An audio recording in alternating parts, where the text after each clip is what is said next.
बोलो गीता माता की जय। ओम श्री परमात्मने नमः। श्रीमद् भगवद गीता द्वितीय अध्याय 91 श्लोक।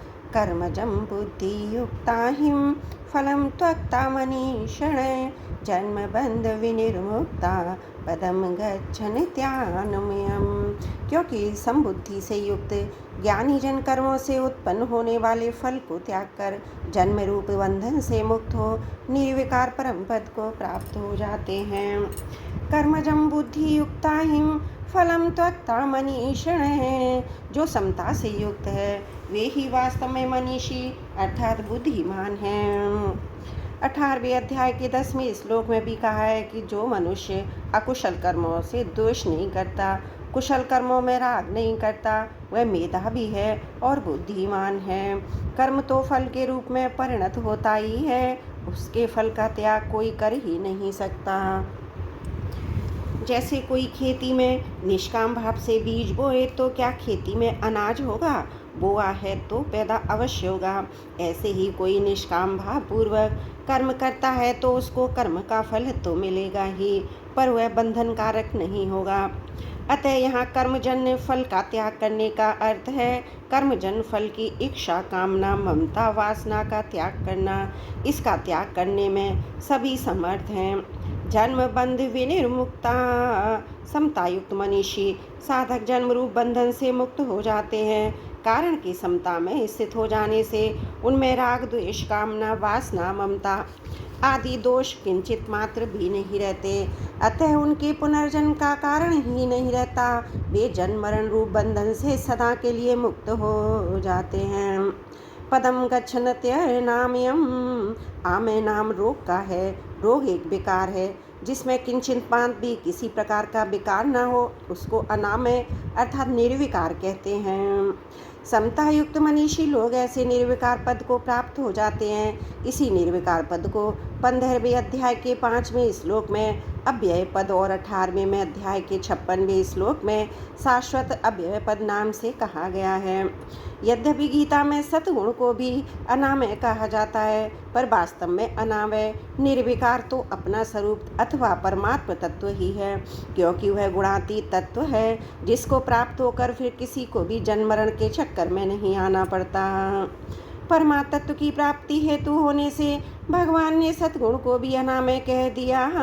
अनामय पद को प्राप्त होना क्या प्रकृति विकारशील है, तो उसका कार्य और संसार भी विकारशील है। स्वयं निर्विकार होते हुए भी जब वह विकारी शरीर के साथ तादात्म्य कर लेता है तब वह अपने को भी विकारी मान लेता है, परंतु जब वह शरीर के साथ माने हुए संबंध का त्याग कर देता है तब उसको अपने सहज निर्विकार स्वरूप का अनुभव हो जाता है।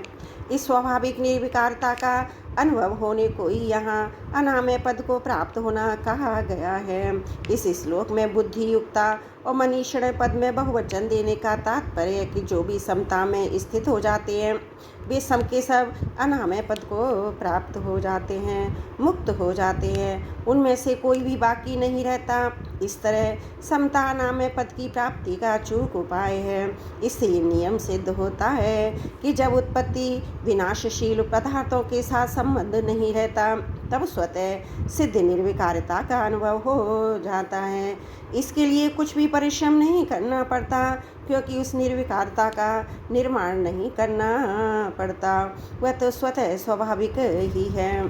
परिशिष्ट भाव में कर्मों में योग समता ही कुशलता क्यों है, इसका कारण ही पद से इस श्लोक में बताते हैं। सात्विक कर्म का फल निर्मल है, राजस कर्म का फल दुख है, तामस कर्म का फल मूढ़ता है। फल की इच्छा का त्याग करना और कर्मों के फल स्वरूप अनुकूल प्रतिकूल परिस्थिति प्राप्त होने पर सुखी दुखी ना होना। वास्तव में उत्पत्ति विनाशशील संपूर्ण संसार कर्म फल के सिवाय कुछ और है ही नहीं है।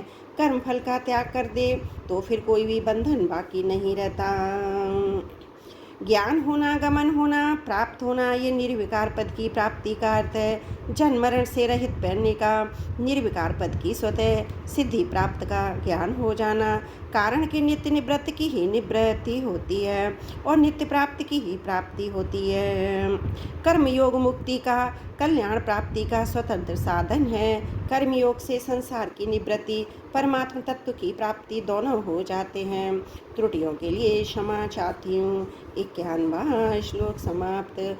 वसुदेव सुतं देवं कंस चारुण मर्दनम देवकी परमानंदम कृष्णं वंदे जगद्गुरुम्।